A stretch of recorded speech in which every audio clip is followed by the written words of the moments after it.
Dar vienas labai svarbus modulinių namų statybos etapas – tai vandentiekis ir nuotekos. Pakalbėkime apie tai.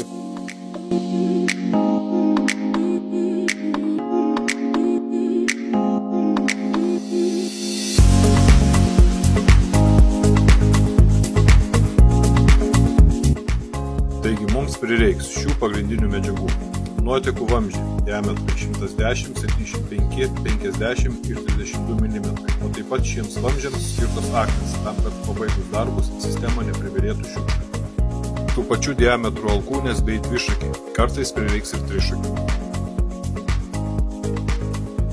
Įvadinis vamzdis 32 mm diametro ir jam skirtas apšiltinimo kevalas su folija.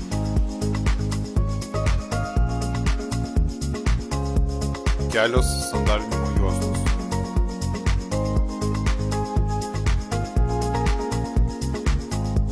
Vandentiekio vamzdis 18–20 mm diametro su skirtingų spalvų kevalais, karštam ir šaltam vandeniui.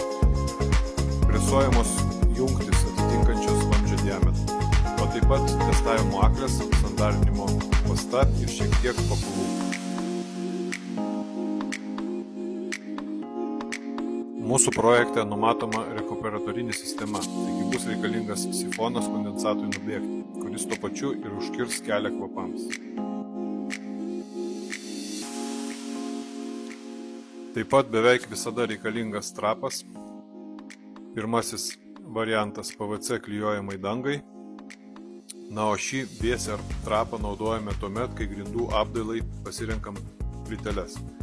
Puikus gaminys, visiems tikrai rekomenduoju.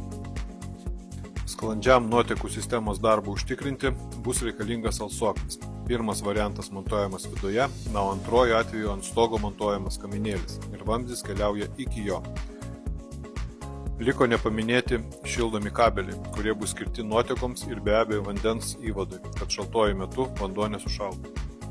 Taigi turime visas reikiamas medžiagas, einame pažiūrėti, kaip visą tai atrodo jau sumontavus. Viskas prasideda nuo įvado. Nuo čia vanduo pradeda savo kelionę į namą. Įvadinis vamzdis jungiasi su vidaus vandentiekiu. Čia taip pat bus montuojamas šildomas kabelis. Ši vieta bus prieinama atvėrus revizinės dureles.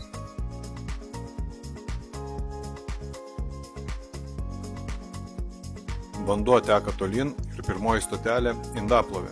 Šalia jau sumontuotas nuotekų vamzdis, šiek tiek toliau jau apkalbėtas sifonas nuo nemalonių kvapų ir kondensato pašalinimui. Ir keliaujame į vietą, kur eismas kur kas intensyvesnis.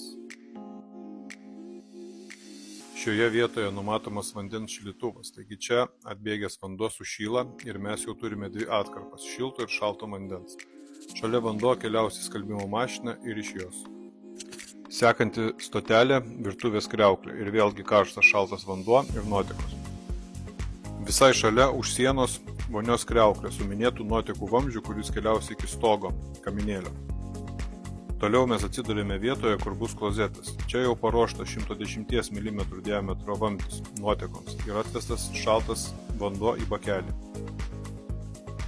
Ir paskutinė stotelė – dušas. Kaip įprasta, čia atvestas šaltas ir karštas vanduo, vamzdžiuose palaikomas slėgis kokybės patikrai. Šioje patalpoje numatoma plytelių danga, taigi montuosis minėtas BSR trapas. Be abejo, visas nuotekų vamzdynas sumontuotas su nuolydžiais link galutinio išbėgimo iš namo. Šiam kartui tiek, palieku jūsų vaizdais, kaip viskas atrodys po 100% baigtumo. Kviečiu pamėgti mūsų Facebook puslapį Mikronamai ir pasidalinti šio video. Sėkmės!